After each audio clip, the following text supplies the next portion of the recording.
Hello friends, welcome to my channel. ఈరోజు మన దగ్గరికి Redmi Note 10 Pro mobile on కావట్లేదని కస్టమర్ తీసుకురావడం జరిగింది. ఇక్కడ మనం గమనించినట్లయితే డీసీ పవర్ సప్లైలో చెకింగ్ ప్రాసెస్ కంప్లీట్ చేశాను. అలాగే 6-in-1 యూఎస్బి ఛార్జర్లు కూడా చెకింగ్ ప్రాసెస్ కంప్లీట్ చేశాను.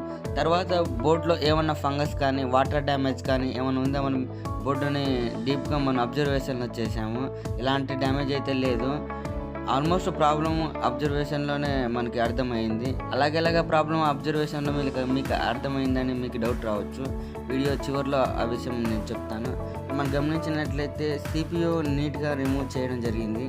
రిమూవ్ చేసిన తర్వాత ఆ సిపియుని మనం ఎలాంటి డ్యామేజ్ లేకోకుండా, ఎలాంటి కాంపోనెంట్స్ కూడా మనం డిస్టర్బెన్స్ కాకుండా నీట్గా రిమూవ్ చేయడం జరిగింది.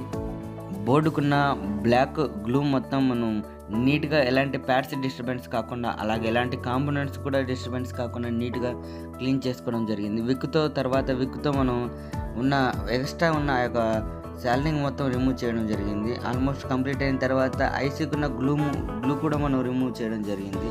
ఆల్మోస్ట్ నీట్గా క్లీన్ చేసుకున్న తర్వాత దాన్ని రీబాల్ చేద్దామని రీబాల్ కూడా మనం కంప్లీట్ చేయడం జరిగింది. ఆల్మోస్ట్ ఒక ప్యాడ్ కూడా డ్యామేజ్ కాకుండా నీట్గా వన్ టైంలోనే నీట్గా రావడం జరిగింది.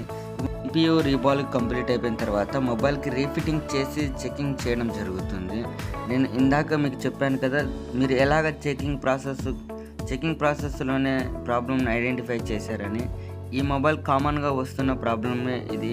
మొబైల్ వాడితే సడన్గా ఆగిపోవడం కానీ, అలాగే ఆడియో రాకపోవడం కానీ, అలాగే కెమెరాస్ ఏమాత్రం రాకపోవడం కానీ, ఇలాంటి ప్రాబ్లమ్స్ కామన్గా వస్తూ ఉంటాయి. ఇక్కడ మనం గమనించినట్లయితే ఇక్కడ మనం ఎలాంటి సెక్షన్ కానీ డిస్టర్బెన్స్ చేయకుండా డైరెక్ట్ మనం టార్గెట్ అంటే ప్రాబ్లం ఎక్కడ ఉందో అక్కడే మనం రిపేర్ చేయడం జరిగింది. ఆల్మోస్ట్ మొబైల్ కూడా కంప్లీట్గా ఆన్ అయిపోయింది.